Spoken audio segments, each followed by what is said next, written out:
अब इनमें से ये जो फर्स्ट, उसके बाद ये थर्ड और ये फिफ्थ, ये जो 3 इलेक्ट्रॉन कैरियर के कॉम्प्लेक्स हैं, ये ना सिर्फ इलेक्ट्रॉन कैरियर्स हैं, ये क्या है, ये प्रोटॉन पंप भी हैं। ये जो इलेक्ट्रॉन कैरियर है, जब इनसे इलेक्ट्रॉन्स पास होते हैं तो ये एक्टिवेट हो जाता है और ये काम करता है किस चीज का, एज अ प्रोटॉन पंप काम करेगा। ये हाफ मॉलिक्यूल ऑफ ऑक्सीजन यानी मॉलिक्यूलर ऑक्सीजन है, इसने 2 इलेक्ट्रॉन्स को एक्सेप्ट किया इलेक्ट्रॉन कैरियर से, यानी जो इलेक्ट्रॉन कैरियर से इलेक्ट्रॉन्स फ्लो हो रहे थे वो फाइनली कहां पर आ गए।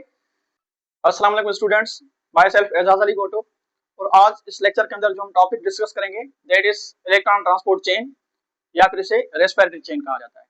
अब ये जो टॉपिक है most typical topic, cellular respiration के अंदर जो भी टॉपिक्स हम पढ़ते हैं उन सब में से मोस्ट टिपिकल और कंफ्यूजिंग टॉपिक है।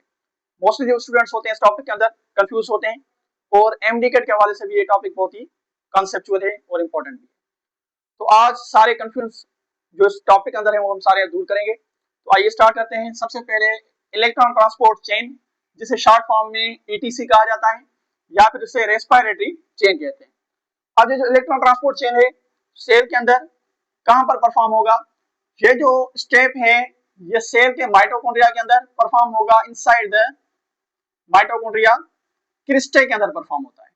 अब क्रिस्टे क्या है, cristae is the inner folded membrane of mitochondria. जैसे कि माइटोकॉन्ड्रिया एक डबल मेम्ब्रेन बाउंड ऑर्गेनेल है, तो इसकी जो इनर मेम्ब्रेन होती है वो फोल्डेड मेम्ब्रेन होती है, और इस फोल्डेड मेम्ब्रेन को क्या कहते हैं, क्रिस्टे कहते हैं। ठीक है। अब इलेक्ट्रॉन ट्रांसपोर्ट चेन के अंदर बेसिकली होता क्या है, ये सेलुलर रेस्पिरेशन के अंदर जो 4 स्टेप्स होते हैं, ग्लाइकोलाइसिस, नंबर सेकंड है लिंक रिएक्शन जिसे ऑक्सीडेशन ऑफ पाइरुवेट भी कहा जाता है, number 3 Krebs cycle, and number 4 electron transport chain itself. अब ग्लाइकोलाइसिस के दौरान, ड्यूरिंग द ग्लाइकोलाइसिस क्या प्रोड्यूस होगा, NADH2 प्रोड्यूस होता है। हमने ग्लाइकोल फॉस्फोरेट के अंदर पढ़ा था कि जब ये NADH2 मॉलिक्यूल माइटोकॉन्ड्रिया के अंदर इंटर हो रहा होता है तो ये कन्वर्ट हो जाता है किस चीज के अंदर, FADH2 के अंदर। ठीक है।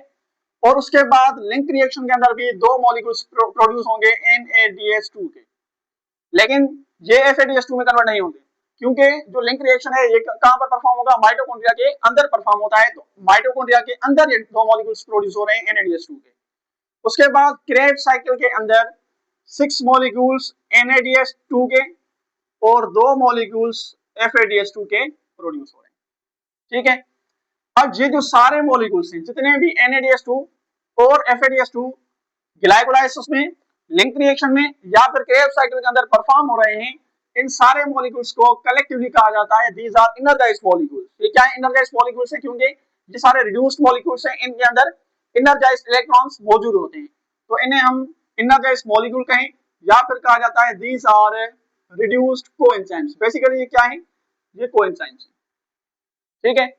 अब इन कोएंजाइम्स के अंदर क्या प्रेजेंट होगा, दे कंटेन इनर्जाइज्ड इलेक्ट्रॉन्स, इनके अंदर इनर्जाइज्ड इलेक्ट्रॉन्स मौजूद हैं। अब ये जो भी रिड्यूस्ड कोएंजाइम्स हैं इनको हम पास करवाते हैं कहां से, through the series of electron carriers. ठीक है। जो इनर फोल्डेड मेम्ब्रेन है क्रिस्टेस के अंदर आप देख रहे हैं कि ये क्या है, सीरीज ऑफ इलेक्ट्रॉन कैरियर्स। बहुत सारे क्या होते हैं, इलेक्ट्रॉन कैरियर्स की सीरीज होती है।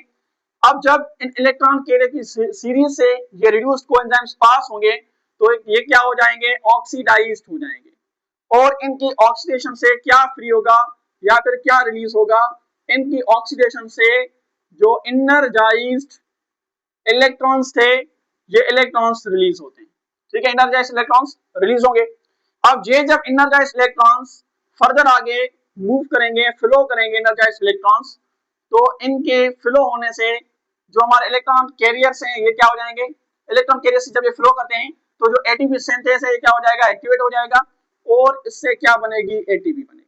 यानी कि जो इनर्जाइज्ड इलेक्ट्रॉन्स रिलीज हुए थे इन कोएंजाइम से, जब ये ऑक्सीडाइज हुए तो इनसे ये इलेक्ट्रॉन्स रिलीज हुए और यही इलेक्ट्रॉन्स क्या करते हैं, एटीपी को बनाते हैं।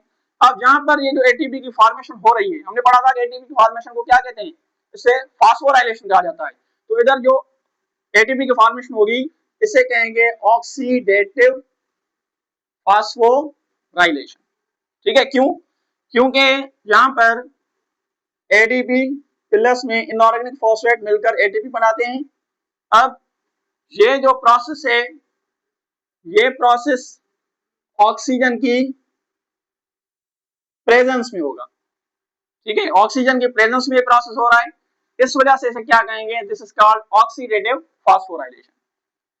अब ये जो सारा कॉम्प्लेक्स मैकेनिज्म हमने पढ़ा, ठीक है, अगेन सुनिए, रिड्यूस्ड कोएंजाइम मॉलिक्यूल्स हैं, एनर्जाइज्ड मॉलिक्यूल्स कहें या फिर रिड्यूस्ड कोएंजाइम्स कहें, ठीक है, ये जो भी NADH और FADH प्रोड्यूस हो रहे हैं ये सारे रिड्यूस्ड कोएंजाइम्स हैं। अब इनके अंदर क्या प्रेजेंट है, एनर्जाइज्ड इलेक्ट्रॉन्स हैं। जब इन रिड्यूस्ड कोएंजाइम्स को हम पास करते हैं इलेक्ट्रॉन कैरियर की सीरीज से, ये सारे क्या है, इलेक्ट्रॉन कैरियर्स हैं 1 2 3 4 एंड 5, जब इनसे हम इन्हें पास करेंगे तो ये सारे रिड्यूस्ड कोएंजाइम्स ऑक्सीडाइज हो जाएंगे और इनकी ऑक्सीडेशन से फ्री इलेक्ट्रॉन्स रिलीज होंगे। अब इन फ्री इलेक्ट्रॉन के फ्लो से एनर्जी प्रोड्यूस होगी और उसी एनर्जी को हम यूज करते हैं एटीपी बनाने के लिए, ठीक है, और ये सारा प्रोसेस ऑक्सीजन के प्रेजेंस में होगा, इस वजह से इसे ऑक्सीडेटिव फास्फोराइलेशन का नाम दिया जाता है। अब ये सारा जो कॉम्प्लेक्स मैकेनिज्म है इसे कहते हैं, दिस इज कॉल्ड केमियोस्मोसिस, यानी कि जो एटीपीज बन रही हैं by the oxidative phosphorylation from the energised electrons, this is called chemiosmosis. ये सारा केमियोस्मोसिस का मैकेनिज्म है जिसके अंदर ऑक्सीडेटिव फास्फोराइलेशन हम एटीपी बना रहे हैं। अब ये जो सारा प्रोसेस है इसमें हम देखा कि क्या मौजूद है, इलेक्ट्रॉन कैरियर की एक सीरीज मौजूद है। अब कौन से इलेक्ट्रॉन कैरियर्स, एक हमारे पास NADH2 या फिर NADH रिडक्टेस की बात करें या फिर इसे NADH डिहाइड्रोजिनेस भी कहा जाता है। NADH रिडक्टेस कॉम्प्लेक्स, ठीक है, ये हमारा फर्स्ट इलेक्ट्रॉन कैरियर है। तो ये जो फर्स्ट इलेक्ट्रॉन कैरियर है ये क्या है, कॉम्प्लेक्स है, तो इसके अंदर क्या मौजूद होगा, इसके अंदर FAD एंड प्लस में आयरन सल्फर कॉम्प्लेक्स, इसके अंदर FAD फ्लेवोनोमाइड आयरन न्यूक्लियोटाइड प्रेजेंट होगा और उसके बाद आयरन सल्फर प्रेजेंट होगा complex.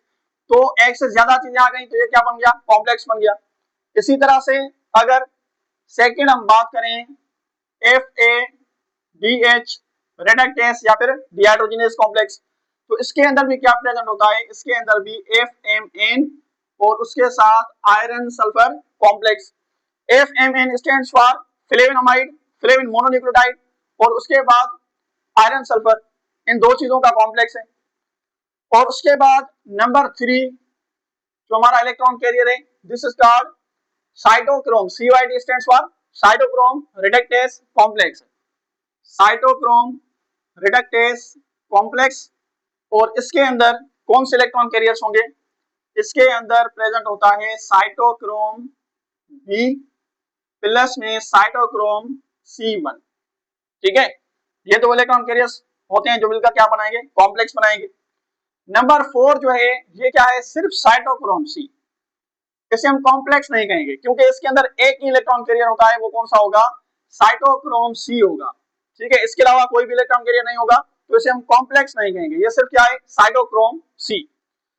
And number 5 is cytochrome oxidase complex, number 5 cytochrome oxidase complex होगा। अब इसके अंदर क्या मौजूद होगा, इसके अंदर साइटोक्रोम A1 प्लस में साइटोक्रोम A3, ये दोनों इलेक्ट्रॉन कैरियर्स होते हैं जो मिलकर कॉम्प्लेक्स बनाएंगे। तो ये 5 हो गए इलेक्ट्रॉन कैरियर्स के कॉम्प्लेक्सेस।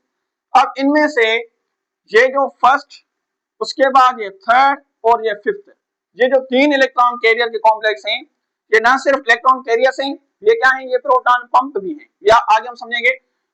एक तो ये क्या करेंगे, इनसे इलेक्ट्रॉन्स पास होंगे, इलेक्ट्रॉन्स को कैरी करेंगे, और उसके बाद दूसरा इनका फंक्शन क्या होगा कि इनसे प्रोटॉन की पंपिंग होगी। प्रोटॉन क्या है, H+, जो कि मैट्रिक्स से पंप होकर पास होकर कहां पर जाएगा, PMS के अंदर, थ्रू दिस इलेक्ट्रॉन कैरियर्स। तो ये इलेक्ट्रॉन कैरियर्स प्रोटॉन को भी पास करवाते हैं, तो इस वजह से इन्हें प्रोटॉन पंप भी कहा जाता है। तो यानी NADH रिडक्टेस, उसके बाद cytochrome reductase complex and cytochrome oxidase complex, ये जो 3 है, ठीक है, ये तीनों क्या हैं, इलेक्ट्रॉन कैरियर्स भी हैं, और इलेक्ट्रॉन कैरियर्स के साथ साथ ये प्रोटॉन पंप भी कहलाए जाते हैं, ठीक है, ये हमारे हो गए। उसके बाद नंबर 6 इसमें मौजूद है मॉलिक्यूलर ऑक्सीजन। कौन सी ऑक्सीजन, मॉलिक्यूलर ऑक्सीजन, यानी यहाँ पर ऑक्सीजन मौजूद होगी जो कि मॉलिक्यूलर फॉर्म में होगी। ये ऑक्सीजन कहां से आती है, जो हम इनहेल करते हैं, ठीक है, मॉलिक्यूलर ऑक्सीजन है, this is called final electron acceptor, final electron acceptor. Finally ये क्या करेगी, इलेक्ट्रॉन को एक्सेप्ट करेगी, जो सारे इलेक्ट्रॉन कैरियर से पास होकर फाइनली इसके पास आ जाएंगे, उन्हें एक्सेप्ट करेगी। और नंबर 7 पर ये आप देख रहे हैं क्या मौजूद है, this is called ATP synthase. ATP synthase क्या है, बेसिकली ये एक एंजाइम है, ठीक है। ये हमारे NADH2 और FADH2 जो थे ये कोएंजाइम्स थे, और ये जो एटीपी सिंथेस है ये क्या होगा, ये एक एंजाइम होगा। अब सबसे पहले मैकेनिज्म की बात करें तो इलेक्ट्रॉन ट्रांसपोर्ट चेन का काम क्या है, NADH और FADH को क्या करना, इनको यानी ऑक्सीडाइज करना, और इनके ऑक्सीडेशन से इलेक्ट्रॉन्स रिलीज होंगे जो क्या बनाएंगे, एटीपी बनाएंगे। यानी कि ग्लाइकोलाइसिस में, लिंक रिएक्शन में, क्रेब्स साइकिल में जो भी हमारे रिड्यूस्ड कोएंजाइम्स बने थे, उन सारे रिड्यूस्ड कोएंजाइम की ऑक्सीडेशन कहां पर होगी, इलेक्ट्रॉन ट्रांसपोर्ट चेन के अंदर, इलेक्ट्रॉन जो कैरियर्स हैं इनके अंदर होगी। और जहां पर जो इलेक्ट्रॉन, जो फ्री इलेक्ट्रॉन्स रिलीज होंगे, वही इलेक्ट्रॉन्स क्या करेंगे, एटीपी सिंथेस को एक्टिवेट करेंगे, और एटीपी सिंथेस क्या करेगा, एटीपी बनाएगा by the oxidative phosphorylation process. और दिस ऑल ओवर जो मैकेनिज्म होगा, इस मैकेनिज्म को क्या कहेंगे, दिस इज कॉल्ड केमिओस्मोसिस। अब एक बात याद रखें कि जो भी FADH मॉलिक्यूल होगा, एक FADH से कितनी एटीपीज बनेगी, 2 एटीपीज बनेगी। मेन चीज ये आगे हम लास्ट टॉपिक कंक्लूड करेंगे, एटीपी बजट। फाइनली जो ग्लाइकोलाइसिस से लेकर इलेक्ट्रॉन ट्रांसपोर्ट चेन तक सारा प्रोसेस हुआ था, इसमें कितनी एटीपीज बनेगी इसके अंदर हम देखेंगे एटीपी बजट के अंदर। तो आप याद रखें FADH2 एक मॉलिक्यूल से 2 एटीपीज बनती हैं, और एक अगर NADH2 मॉलिक्यूल होगा तो इससे कितनी एटीपीज बनेगी, 3 एटीपीज बनेगी। क्लियर हो गया। अब ये क्यों बनेगी इसका रीजन समझते हैं आगे। अब देखें सबसे पहले ये क्या है, NADH2 रिडक्टेस मॉलिक्यूल, ठीक है, NADH रिडक्टेस कॉम्प्लेक्स। अब इसके अंदर इलेक्ट्रॉन कैरियर्स कौन से होते हैं, इसके अंदर एक FAD होगा, फ्लेवोनोमाइड डाइन्यूक्लियोटाइड, और उसके साथ साथ क्या मौजूद होगा, आयरन सल्फर का कॉम्प्लेक्स। अब ये सारे जो इलेक्ट्रॉन कैरियर्स होते हैं इनके अंदर रिडॉक्स रिएक्शंस परफॉर्म होंगे। Redox reactions, what do we mean by redox reaction, redox reaction means reduction and oxidation. यानी कि ये इलेक्ट्रॉन कैरियर्स पहले क्या करेंगे, ऑक्सीडेशन करेंगे, और ऑक्सीडेशन के बाद रिडक्शन करेंगे। यानी इन इलेक्ट्रॉन कैरियर के अंदर ऑक्सीडेशन भी होगी और रिडक्शन भी होगी, तो इसे कलेक्टिवली क्या कहेंगे, रिडॉक्स रिएक्शंस कहेंगे। तो सबसे पहले NADH रिडक्टेस कॉम्प्लेक्स ये रिएक्ट करेगा NADH2 के साथ। अब ये जो NADH2 मॉलिक्यूल है ये रिड्यूस्ड मॉलिक्यूल है, रिड्यूस्ड कोएंजाइम है। जब ये रिएक्ट करता है first electron carrier NADH reductase complex के साथ, तो ये NADH2 ऑक्सीडाइज हो जाएगा इनटू NAD+ के अंदर, ठीक है।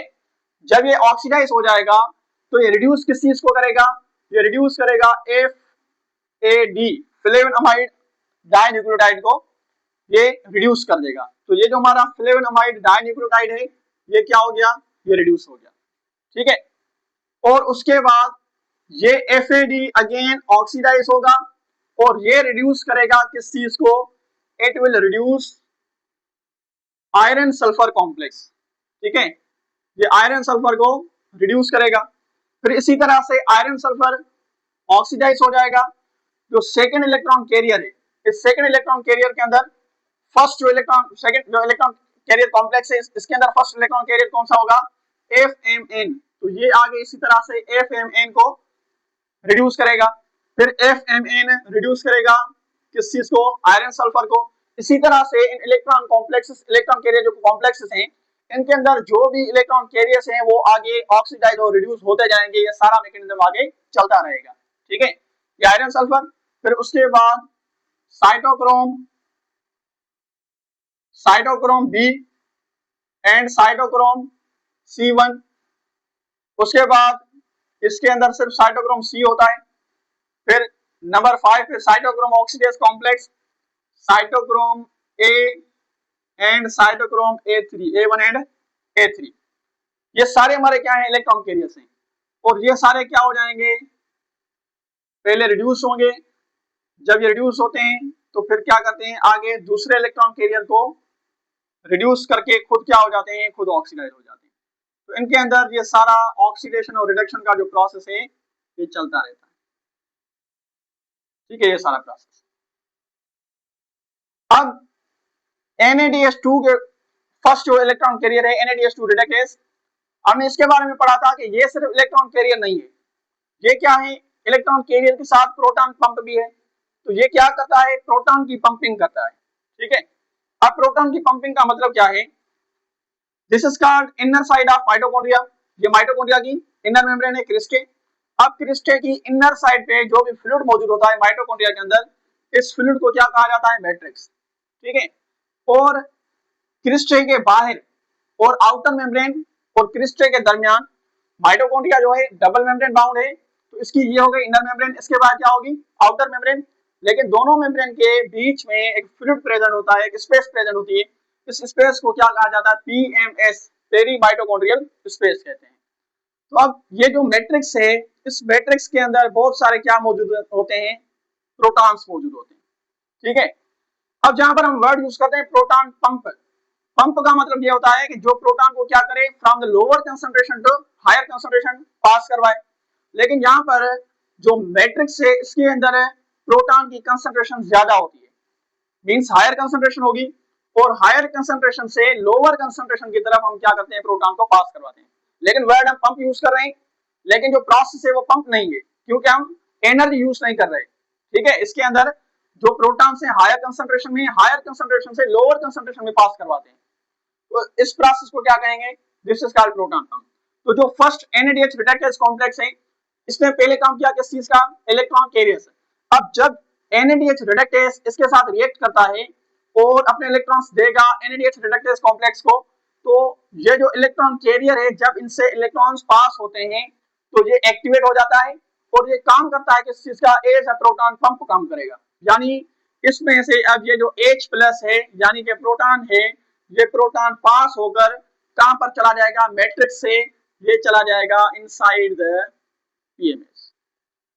ठीक है, अब जब ये PMS के पास चला जाता है तो वहां पर प्रोटॉन ग्रेडियंट प्रोड्यूस होगा। What do you mean by proton gradient, proton gradient का मतलब होता है there is a specific concentration of protons, protons की क्या बन जाएगी, स्पेसिफिक कंसंट्रेशन बन जाएगी। अब ये प्रोटॉन जहां से जाएगा और एक्टिवेट करेगा किस चीज को, ये एक्टिवेट करेगा एटीपी सिंथेस को। एटीपी सिंथेस बेसिकली हमने पढ़ा था क्या है, ये एक एंजाइम है, तो इसे ये एक्टिवेट करेगा। अब ये एटीपी सिंथेस इसके एक तरफ मौजूद होगा एडीपी प्लस में इनऑर्गेनिक फॉस्फेट। अब ये दोनों को मिलाकर क्या बना देगा, एटीपी बना देगा। यानी कि एक प्रोटॉन जब पास हुआ तो कितनी एटीपी बनी, एक एटीपी बनी। फिर इस सीरीज में आप बताएं कि फर्स्ट के बाद कौन सा प्रोटॉन पंप है, फर्स्ट NADH रिडक्टेज ये क्या था, प्रोटॉन पंप था, और उसके बाद ये जो थर्ड इलेक्ट्रॉन कैरियर कॉम्प्लेक्स है साइटोक्रोम रिडक्टेज कॉम्प्लेक्स, ये भी क्या है, this is also proton pump. तो ये जो थर्ड साइटोक्रोम रिडक्टेज कॉम्प्लेक्स है, ये भी क्या करेगा, ये भी H प्लस यानी कि प्रोटॉन को पास करवाता है, प्रोटॉन की पंपिंग करेगा। जब ये प्रोटॉन पास होगा तो अगेन प्रोटॉन ग्रेडियंट यानी स्पेसिफिक कंसंट्रेशन ऑफ जो प्रोटॉन है वो प्रोड्यूस होगी कहां पर, PMS के अंदर। फिर ये प्रोटॉन जाकर अगेन एक्टिवेट करेगा किस चीज को, अगेन एक्टिवेट करेगा एटीपी सिंथेस को, और एटीपी सिंथेस अगेन एडीपी और इनऑर्गेनिक फॉस्फेट को मिलाकर बाय द फास्फोराइलेशन क्या बनाएगा, एटीपी बनाएगा। इसी तरह से दूसरी एटीपी बनेगी। फिर उसके बाद जो इस इलेक्ट्रॉन कैरियर के सीरीज में जो नंबर 5 पे साइटोक्रोम ऑक्सीडेज कॉम्प्लेक्स है, ये भी वर्क करता है एज अ प्रोटॉन पंप। यानी कि प्रोटॉन पंप क्या हो रहा है, बेसिकली जब इनसे इलेक्ट्रॉन्स पास हो रहे हैं तो ये क्या कर रहे हैं, ये प्रोटॉन पंप को एक्टिवेट कर रहे हैं, जिसकी वजह से पंपिंग हो रही है। ठीक है, ये प्रोटॉन पंप है लेकिन इनएक्टिव है। जब इनसे इलेक्ट्रॉन्स पास होंगे तो ये क्या हो जाएंगे, एक्टिवेट हो जाएंगे। फिर ये क्या करेंगे, प्रोटॉन्स को आगे पास करेंगे, पंप करेंगे, प्रोटॉन की पंपिंग होगी। यानी कि सिंपली हम कहें कि जो इलेक्ट्रॉन की एनर्जी है वो कन्वर्ट हो जाती है किस चीज के अंदर, प्रोटॉन्स के अंदर। ठीक है, तो इस सीरीज के अंदर नंबर 5 पे ये जो साइटोक्रोम ऑक्सीडेज कॉम्प्लेक्स है, ये अगेन प्रोटॉन की पंपिंग करेगा, जहां से एक फिर प्रोटॉन पंप होकर प्रोटॉन ग्रेडियंट या फिर specific concentration of proton create करेगा। फिर ये भी प्रोटॉन जाकर आगे क्या करता है, एटीपी सिंथेस को एक्टिवेट करता है। फिर जहां पर क्या होगी, थर्ड एटीपी बनेगी। तो आपने देखा कि जो एक NADH2 मॉलिक्यूल है, एक NADH2 मॉलिक्यूल है क्या करता है, 3 ATPs बनाता है। ठीक है, टोटल जो ATPs बनती है कितनी बनती है, 3 ATPs बनेगी। फर्स्ट जो इलेक्ट्रॉन कैरियर है, एक प्रोटॉन पंप हुआ तो इसने फर्स्ट टाइम एटीपी सिंथेसिस को एक्टिवेट किया और एक एटीपी बनी। फिर उसके बाद जो थर्ड इलेक्ट्रॉन कैरियर है, ठीक है, ये भी एज ए प्रोटॉन पंप काम करेगा, ये दूसरी प्रोटॉन्स को पास करेगा और ये प्रोटॉन भी जाकर अगली बार सेकंड टाइम एटीपी सिंथेसिस को एक्टिवेट करेगा और यहाँ पर दूसरी एटीपी बनेगी। फिर उसके बाद जो थर्ड हमारा यानी नंबर 5 पे जो cytochrome oxidase complex electron carrier है, ये भी वर्क करेगा ऐसे प्रोटॉन पंप, प्रोटॉन की पंपिंग करेगा। जिसके बाद ये थर्ड जो प्रोटॉन है ये जाकर थर्ड टाइम एटीपी सिंथेसिस को एक्टिवेट करेगा और इस तरह से थर्ड जो एटीपी है वो प्रोड्यूस होगी। तो आपने देखा कि एक जो NADH2 मॉलिक्यूल है इससे कितनी एटीपीज बनी, इससे 3 एटीपीज बनती है। देखें कैसे, एक NADH2 मॉलिक्यूल है, ठीक है, ये क्या करेगा, इधर 3 ADP प्लस में 3 inorganic phosphate and 1/2 oxygen, molecular form में ऑक्सीजन, हमने पढ़ा कि ऑक्सीडेटिव फास्फोराइलेशन है, in the presence of oxygen reaction perform होगा। तो ये क्या करेगा, इस तरफ ये जो NADH2 है आफ्टर द ऑक्सीडेशन ये कन्वर्ट हो जाएगा इनटू NAD प्लस के अंदर, ठीक है। उसके बाद जो 3 ADP प्लस में 3 इनऑर्गेनिक फॉस्फेट है, इन्होंने मिलकर क्या बनाया, 3 ATPs प्रोड्यूस की और उसके बाद ये जो मॉलिक्यूलर ऑक्सीजन था ये क्या बनाएगा, ये वाटर प्रोड्यूस करेगा। तो एक NADH2 मॉलिक्यूल फाइनली 3 ATPs बना रहा है, ठीक है। अब रीजन की बात करते हैं कि एक FADH2 मॉलिक्यूल जो है वो 2 ATPs क्यों बनाता है, ठीक है। अब देखें, ये जो फर्स्ट इलेक्ट्रॉन कैरियर था NADH रिडक्टेज कॉम्प्लेक्स, इसके साथ NADH ने रिएक्ट किया, यानी NADH2 को जो रिड्यूस करेगा यानी सॉरी ऑक्सीडाइज करेगा वो कौन सा होगा, first electron carrier NADH reductase complex. लेकिन अगर हमें FADH2 को ऑक्सीडाइज करना है तो इससे ऑक्सीडाइज करने के लिए जो इलेक्ट्रॉन कैरियर है वो कौन सा है, दूसरा। NADH2 रिडक्टेज कॉम्प्लेक्स कभी भी FADH2 को ऑक्सीडाइज नहीं करेगा, ठीक है। जो ऑक्सीडेशन होगी FADH2 की वो कहां पर होगी, सेकंड इलेक्ट्रॉन कैरियर में, यानी ये जो FMN और आयरन सल्फर का कॉम्प्लेक्स है, ये जो इलेक्ट्रॉन कॉम्प्लेक्स होगा, इस इलेक्ट्रॉन कैरियर कॉम्प्लेक्स के अंदर ऑक्सीडेशन होगी किस चीज की, FADH, यानी FADH2 ऑक्सीडाइज होकर कन्वर्ट हो जाएगा FAD प्लस के अंदर। तो देखें कहां से ये प्रोसेस स्टार्ट हो रहा है, सेकंड इलेक्ट्रॉन कैरियर से, और सेकंड इलेक्ट्रॉन कैरियर जस्ट क्या है, इलेक्ट्रॉन कैरियर, प्रोटॉन की पंपिंग नहीं होगी।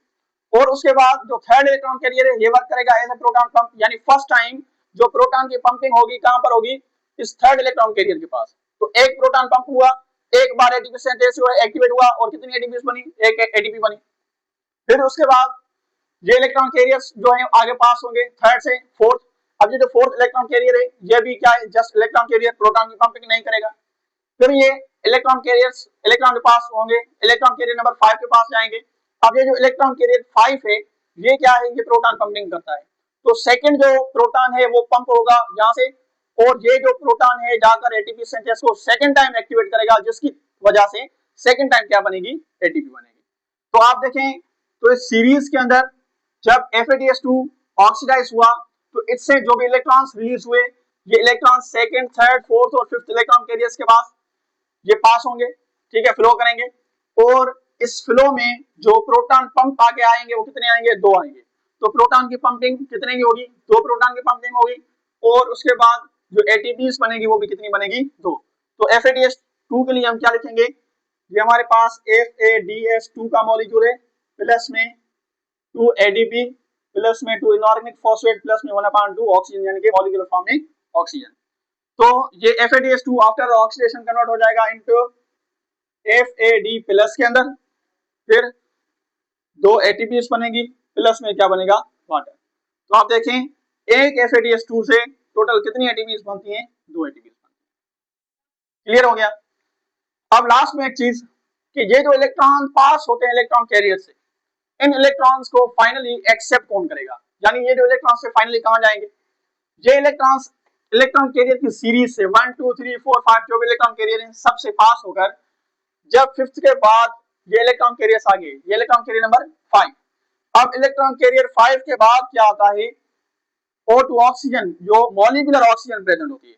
ये जो हमारा इलेक्ट्रॉन कैरियर नंबर 5 है, इसके बाद क्या मौजूद होगी, इसके बाद यहां पर मौजूद है molecular oxygen, half molecule of oxygen मौजूद है। ठीक है, मॉलिक्यूलर ऑक्सीजन प्रेजेंट होगी, यानी कि हाफ मॉलिक्यूल ऑफ ऑक्सीजन। ये ऑक्सीजन गेन करेगी किस चीज को, ये जो इलेक्ट्रॉन्स हैं, कितने इलेक्ट्रॉन्स थे, 2 इलेक्ट्रॉन्स, तो इन 2 इलेक्ट्रॉन को ये क्या करेगी, गेन करेगी, यहां से ये गेन करेगी 2 इलेक्ट्रॉन्स को, और मैट्रिक्स से क्या लेगी, 2 प्रोटॉन्स लेगी। ठीक है, अब ये हाफ मॉलिक्यूल ऑफ ऑक्सीजन यानी मॉलिक्यूलर ऑक्सीजन है, इसने 2 इलेक्ट्रॉन्स को एक्सेप्ट किया इलेक्ट्रॉन कैरियर से, यानी जो इलेक्ट्रॉन कैरियर से इलेक्ट्रॉन्स फ्लो हो रहे थे वो फाइनली कहां पर आ गए, मॉलिक्यूलर ऑक्सीजन एक्सेप्ट किया। फिर 2 प्रोटॉन्स जो हैं उन्हें क्या किया जाता है, 2 प्रोटॉन्स को भी एक्सेप्ट जहां पर ज्वाइन किया जाता है। फिर फाइनली क्या बनता है, फाइनली वाटर प्रोड्यूस होगा, यानी कि जहां पर वाटर की प्रोडक्शन होगी ड्यूरिंग द रेस्पिरेशन, वाटर जो प्रोड्यूस होता है वो किस चीज से होता है, जहां पर देयर इज मॉलिक्यूलर ऑक्सीजन, ये 2 इलेक्ट्रॉन्स को एक्सेप्ट करेगी जो कि इलेक्ट्रॉन कैरियर से आ रहे हैं। फिर 2 प्रोटॉन्स जो हैं वो लिए जाते हैं कहां से, मैट्रिक्स से, तो फाइनली क्या बन जाता है, जहां पर वाटर की प्रोडक्शन होती है। तो this is all about today's topic, electron transport chain.